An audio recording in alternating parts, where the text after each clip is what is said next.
Will Gordon made some huge news of late, playing on a major medical exemption. He made it for the rest of the season by the thinnest of margins. It was a story that connected with so many and for so many reasons. We love when we get a chance to speak with Will. Winner on the Korn Ferry Tour, 148 career starts between the PGA Tour and the Korn Ferry Tour, 13 career top tens. He's 14th on tour in driving distance at 313 yards. He also has a ninth, his position's ninth on tour in greens and regulations, 70.3% in that regard. Currently 137th in FedEx Cup points standings. And the injury, I'm going to let him explain to us what happened and how it happened. But first we say hello to Will. And Will, how you doing, my man? Are you breathing? I'm good. I'm breathing a little easier today. I'm really thankful to be at the John Deere Classic this week and have another playing opportunity. It was quite the crazy weekend and quite the crazy kind of accumulation of a lot of different things over the last year and a half. So for it to Yeah, all play out that way was a bit insane. it is insane, especially when you had to make it on the number and all that. But we'll get into that in a second. First of all, if I may, what was the injury? Could you tell the world what happened and how and why it ended up becoming a major medical exemption?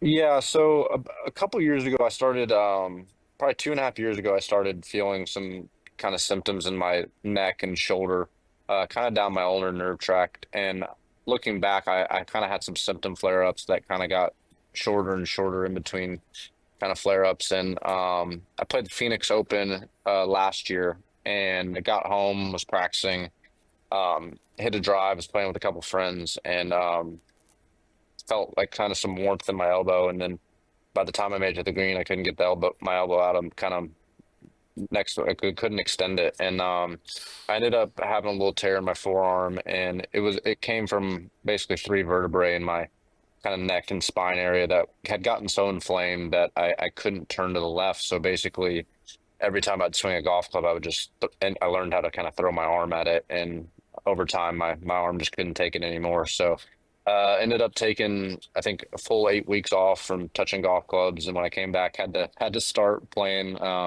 left-handed to kind of offset the inflammation, and did that for a couple weeks, and slowly built kind of like on a pitch count, built my way back up to hitting drivers and hitting full shots again, and then was able to come back actually here at the John Deere Classic last year. So to be sitting here and have overcome that and to be able to play this week again and feeling a lot healthier is a pretty rewarding experience. What would you say was the origin of all of this? Was it just from beating golf balls nonstop? And have you had to do anything to physically alter your golf swing so that the injury doesn't come back? Yeah, that's been the biggest learning process. We couldn't really identify whether it was a kind of an injury that happened out of the blue or something that happened out over time. But I did know whether it was my body was going to start operating better, or I would have to say change something in my swing.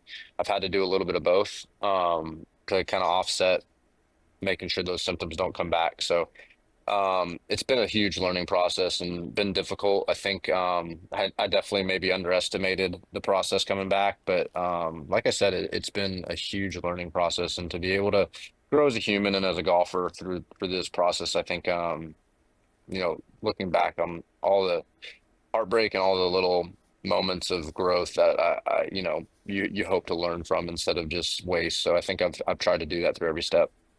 Well, let's look at it from the human side for a perspective. When did you feel fear? When did you think that, yeah, maybe this is it? This is the end of the road for me. I'm going to have to find something else, and you're healing and you're uncomfortable and you're maybe in pain or what have you. But how dark did it get? Um, the first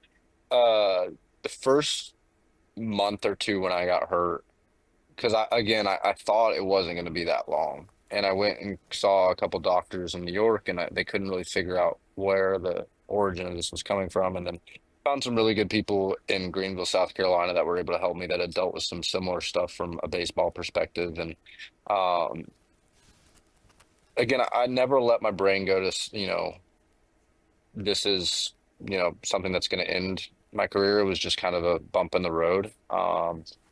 But the process coming back, especially over the last year with how I've played and body not feeling great, um, mind not feeling great.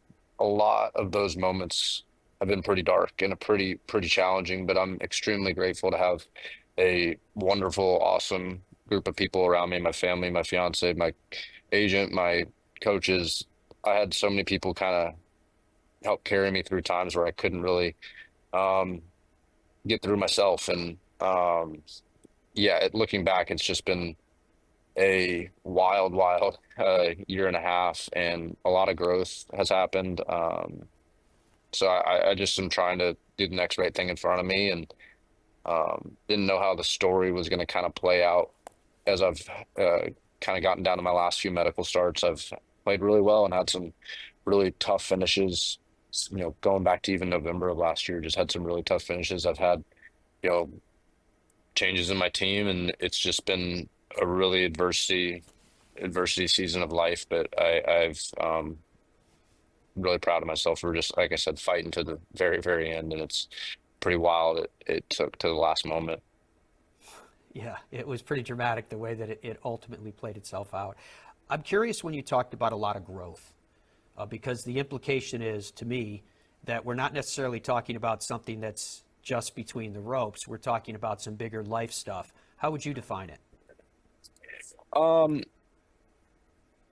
I would define it as, I kind of reached the end of, not just once, but dozens of times, the end of what I knew to do. And I had to lean on other people. Really had to trust God's plan because I I thought I've been thinking and really believe that I've been doing so many of the right things. And I've had to learn how to separate my worth and process from results, which is a really hard thing to do. People tell you that from when you're 12 years old, but especially at this level when there's so many consequences that come with how you play, it's a really hard thing to do. And I've really had to learn how to do that when there's a lot of fear and a lot of uncertainty about where my career is headed. And to do that under those circumstances, I think is going to carry me in life and golf a long way in the future because I've been able to figure out how to insulate myself a little bit more from the results of golf and